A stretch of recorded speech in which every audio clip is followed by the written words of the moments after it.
that was the Swinomish Canoe Family, and that song was called Happy, and off a Stick Gear album, and get you all excited for the canoe journey that's coming really soon, and we'll hear more about that with Guy Capolman soon. He'll be calling in the next couple weeks to share how we can get involved. And I got Sweetwater on the line. How are you? Oh, hey, Brian. I'm doing great. How are you? I'm good. I'm getting, I'm here for a couple hours, and I'm finally getting, like, really settled in, and you know how you get a rocky start sometimes. And so my nose is a little stuffed up, but feel good and appreciate you calling in and, give you a chance to introduce yourself. And like I was saying on the phone, I know you're involved with a lot of stuff, and I want to talk a little bit about the tar sands, what's happening there. I know they're going to be gathering in Seattle with Chief Reuben, George, and Uncle Phil, and a few others, and how we get involved in our waterways. There's just, I know that we spoke at the American Indian Lobby Day, and there's just so many things that we need to know about that affects us all. Exactly. Yes, thank you so much for having me today. Well, first I'll start out by introducing myself in my traditional way that I was taught by my elder. Tlimshian Nannauck duasak, Kiks.adi yari chatzati, Seet'kweidi dachkank. Yes, yari kla, Lottie Nannauck dachkank, Stuk'heen Kwaan. My name is Sweetwater Nannauck. I'm from the Killer Whale clan of the Tsimshian Nation. My father's from the Raven Frog clan of the Tlingit Nation. And my grandfather was from the Glacier People clan. My great-grandmother, Kiks.adi, the mother of the Little Ravens, was the precious grandchild of the Naanya.aayi, the Upper Living People clan from the Stikine River in Alaska. So I just want to thank you for inviting me here, and thank all the listeners for tuning in. Yes, today I'm talking about, I'd like to share a little bit about the tar sands and the work that's being done. I know there's a lot happening here, and as a lot of people know, what's happening up in Canada is going to affect us here. And some of the things that's being mobilized here is a day of action at City Hall, and that's on April 27th. And this is in collaboration, as you said, with Protect the Sacred, Chief Phil Lane, Chief Reuben George. But we're also working with Compassionate Seattle, John Raymer.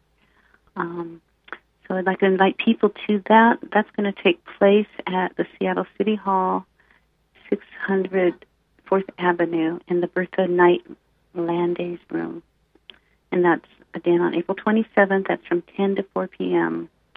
That's a whole, they'll be providing lunch. There's a suggested donation of $10, and nobody will be turned away. So I'd like to invite people to that and get more involved in doing some of this work to help continue to protect the sacred land of our grandfathers that we are all on. Absolutely, and I was just thinking about, as you're talking, we're surrounded by water in all four directions here, and like you said, what will happen in one part happens to all the sacred web of life, and the water, needs our help, our protection, and for us to, I feel the more that we know that, I was just at an event a month ago with Uncle Billy Frank Jr. was speaking at, and one of the things that he talked about was how my heart heavy, because it's the first time I've really heard Uncle speak with such a heavy heart himself. I think our elders we need to lift some of the weight from them. Mm-hmm. They're carrying so much, but he talked about it. The governor Inslee spoke, and I had the same concerns in my head that Uncle Billy, not Billy, but Billy was able to address, because he spoke afterwards, about our water and the salmon, and how there's no salmon in the Squally River, and there come a certain point and they die, and he said that we have the science out there, and We still don't know what's going on, but we know that it's a dead zone, and so they want to put this tar sands coming through these pipelines. And I interviewed Uncle Phil quite a few times, but one of the times he brought in Russ Wheeler, who's the founder of Greenpeace, and his words in my head, stuck in my head, is that the tar sands is the world's largest carbon bomb, and if it goes off, none of us can live. And so common sense tells me that we need to pay attention to what's going on and to get more involved. And, not everybody can be at certain levels, but we all can do something. I agree. And that's one thing I would like to start doing, is educating people that it's not just the corporations we're pointing our fingers at. It's us, too.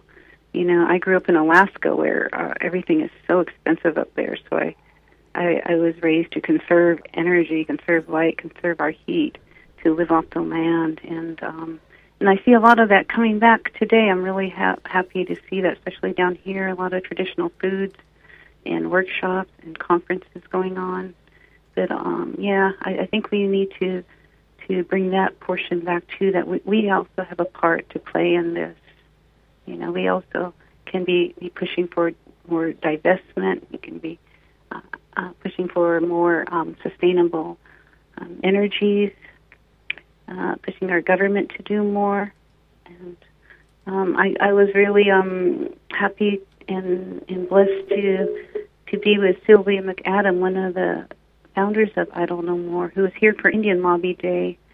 And that was one of the things she stressed, was the priority. Our priority is clean land and clean water. Oh. Yeah. So it was really a blessing to be with her. She did talk about those that speak out in ignorance. She told us to let it go and don't react to their ignorance. That our hearts, our prayers, and let that lead us, because this is a movement of love. And that's one thing I think about all these prior movements that have happened. A lot of them that are spiritually based, those are the ones that bring about the changes.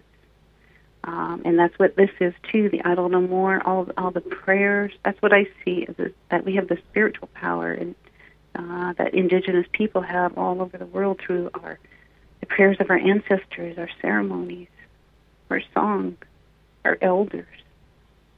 We remember our ancestors, and that they're with us and helping us and guiding us every step of the way. So one thing that Sylvia had mentioned too was about our sovereignty and our indigenous rights. And a lot of non-native people don't realize that. I don't think they quite understand that. Sylvia said she went to the UN and heard them talking about how the indigenous sovereignty is the last stand that may stop corporations' plans of mass extraction of our resources. I think that's one thing we really need to stress and talk with our allies, because I see this as unifying our people all over the world. It's affecting everybody. It's this pollution, this tar sands, these coal trains, does not differentiate between races and colors. And we've been feeling this for many years. Up in Alaska, there's hundreds of villages that have to be relocated because of the climate change. Their lands are disappearing. Ices are melting. Their permafrosts are melting. The animals are dying. So they're the first climate change refugees up there, and it'll happen down here too. Right, and it's time for us to listen to their voice. Well, it's been time long ago. We should have been paying attention at the beginning, but we're at this crucial point, and I know you're talking about with all the movements, and for me, I don't know more. The reason why that it'll outlive everything else is because it's indigenous fed, and that's the voice that hasn't been heard. That's been muffled for 550 years in this land basin, and it's coming out. And I like what Uncle Phil once said. He said we're coming out of that healing, and we got new horses, and we're moving forward. And what you were saying, what brought things to my heart, is that I know that somebody laid a prayer down 7 generations ago for me to be here, and I know what I need to do, and that we all have these little things that we can do, and all the little things that we do, that's what all of us together, we move it. It's like water. Yes, I agree. Because there's many different, how you can say, parts of water: rain, rivers, streams, underground, the oceans, the snow, the glaciers. If you think of it like that, maybe I would like to think of it that we all play a part in that. There's so much work to do that all of us coming together can bring about that change and heading in that direction of change that'll bring about, a new world, a better world for not just for us, but for our future generations too. Because what we're doing, like you said, we're saying those prayers. We're putting down those prayers for future generations, that our kids will know that we did something. Our grandchildren, future generations will know that they're here because of the work we did today. Absolutely, and I know that when we talk a little bit about some of the other things that you're involved in, I know that you've helped organize a lot of the I Don't Know More events that have been happening in Seattle, and if there's anything else coming up that that our listeners can join and help, and how can they get started if they want to come out and do something, how could one get started? Well, yes, everybody's invited to these events. I started doing Idle No More, Protect the Sacred Washington events, and reaching out to people, multi-generational, multicultural, and inviting different people to these events. So it's very open. So I recommend people, if they're not already on Idle No More Washington page on Facebook, to join that to see what events are coming up. The first, a lot of the things I do, I pray about first, and then when I'm doing my prayers in the morning, Spirit, it talks to me, or I can hear what to do. Okay, contact this person, or maybe like keep incorporating prayer and healing. One thing that's been revived recently in this area is water blessing ceremonies, and that they've done that on the canoe journey, and they do that up in Canada, and so I started incorporating that too, because it's the spiritual work lays the foundation for the rest of the work we're here to do. Mm-hmm. So we have many events coming up. I invite people to come to. I'll be doing one thing I wanted to do was how to involve the Native youth in this. And so I started having creative tactics workshops. So we give them a fancy name. Basically, we're helping them build a giant banner. The Highlands First People Center, the Native students there came and helped us made like a 30-foot by 8-foot banner. And we're going to be having a workshop with the Clear Sky Native Youth Council about activism. Give a talk about activism and Native youth activism, and that's at their conference that's happening this week at the Wilson Pacific School. I thought that was a good way to start bringing our youth involved and letting them participate more in this important work, because they're our future generation of I Don't Know More, And so that'll be coming up on the 17th and 18th this week. And also, speaking of our children, what's so important right now is our United Indians of All Tribes, the Daybreak Star Cultural Center Head Start program. I really want to invite people out for that Saturday, April 20th. It's starting at 10 a.m. at Daybreak Star, because you may have heard that they have lost their Head Start program. And due to recompetition, that is now basically, I think, a fancy name for funding cutting for these programs that will continue. So they've lost this, and it's going to other programs. But they're also on a new track of starting a new center. So we really would love community support to come out for that. some more idle, no more events be participating in is because it's Earth Day, Earth Week coming up. There's a lot of things going on. Wednesday, April 24th at Bellevue College, it's Earth Week. So I'll be there giving an Idle No More talk on that day. And as you mentioned, the 27th, yes, definitely people should come to City Hall for that. We have Leonard Peltier Day on Saturday, May 28th down in Tacoma, too. I'd love to have people come out for that. So there's a lot of things going on, and we're really lucky and blessed to live in this area where it's so active. So many people good people out there doing good work. Absolutely. And the water blessings, are you going to do those once a month, or? Well, I'm thinking on, that's the way it's turning out to be. Mm-hmm.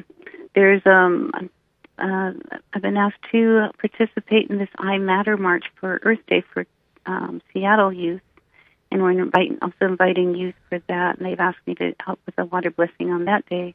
That's on Saturday, April 21st. So yeah, I would love to continue that, because I feel like that really does help us with this work, and since it's connected to everything, the water, what water we have here is connected to the water everywhere, not just in the streams, but we're all, like more than 70% water. Water isn't everything. Water is sacred. So I really see that as a crucial part in this work. Yeah. Yeah, water.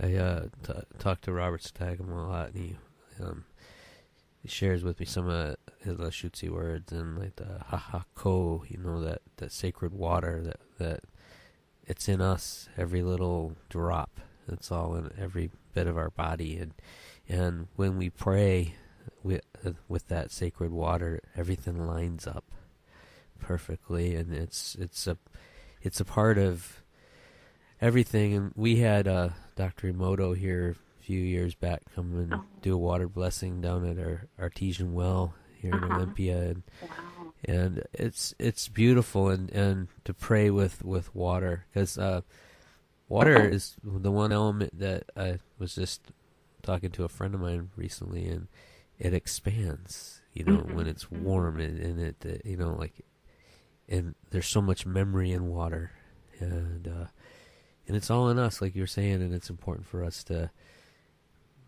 we all need healthy water to live, and so, we have to take care of the waterways. It's really important. I totally agree, and we're sound people here. Everything, the waters here, I believe, by continuing doing these prayers and blessings will bring about changes here. So I really appreciate people coming out for that and doing that and putting those prayers into that work and continuing it. The last one we did, I think it was because it was a Worldwide Water Day that the Idle No More had done a call out, a 3-day action, that it just felt even more intense that day than the previous one.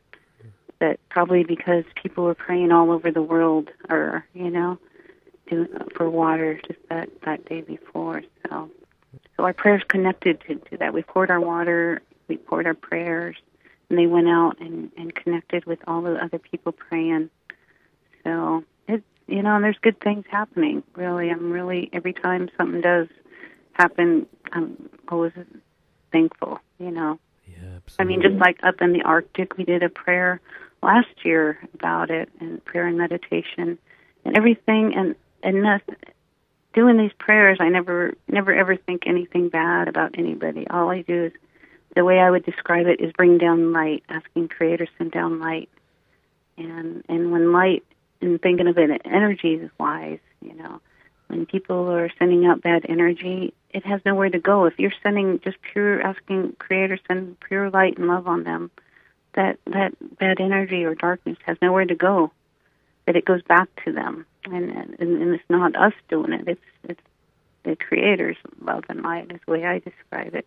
But everything that happened up there in the Arctic, nothing turned out. They're not even going to drill and this year or next so far. So we keep those prayers going. Absolutely.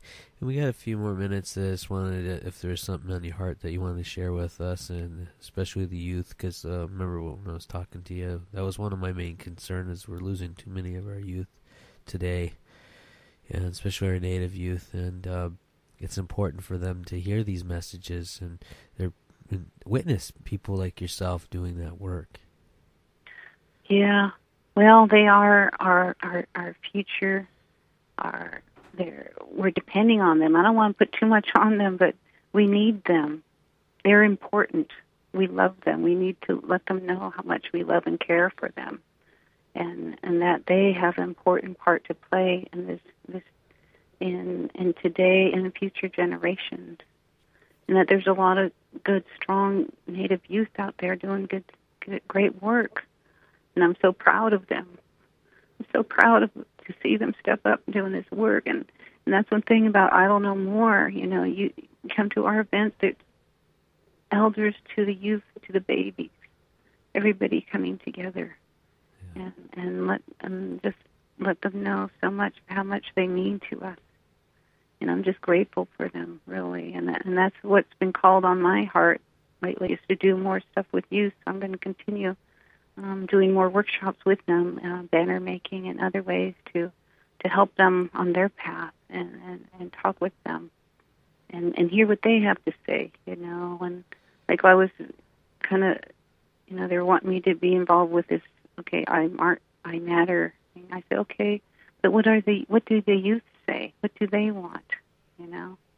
Now we're here to listen and hear their concerns and share with them, you know, and lift them up. Absolutely. Yeah. Yeah. So again, I appreciate you taking time. You just hold on for 1 minute. I want to play a real quick song, and then we'll come back. And yeah, I'll just 1 second, and we'll be right back.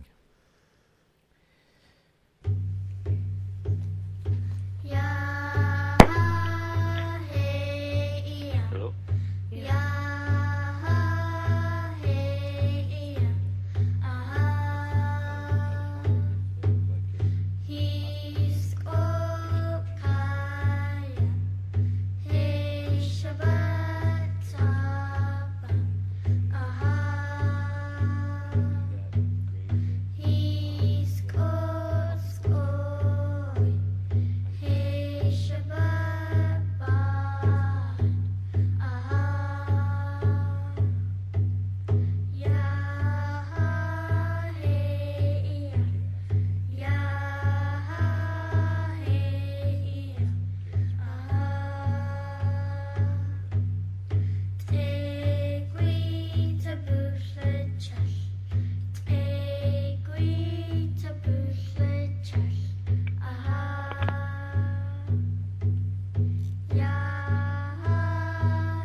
And that is a thank you song in Lushootseed language. And I just wanted to say thanks to Sweetwater for calling in, and appreciate the work that she does with all of us. And again, thanks. Are you there? Yes. Thank you so much, Brian, and thank you all for listening in. This is KAOS Radio in Olympia. You're listening to is 89.3 FM, and thank you so much. You can reach me on Idle No More Washington on Facebook, and stay tuned and come out and join us. And please help support the KAOS. They're doing great work there, so thank you so much. And thank you, and I appreciate it. We'll see you soon. All right. All right. Have a good night. You too. Thanks. Bye-bye. And you're listening to Chaos Radio 89.3 FM, and this is Raven Redbone. Got a few more minutes. There's a couple more little station messages, and next week we have Chief Phil Lane, and will be calling in and sharing with us.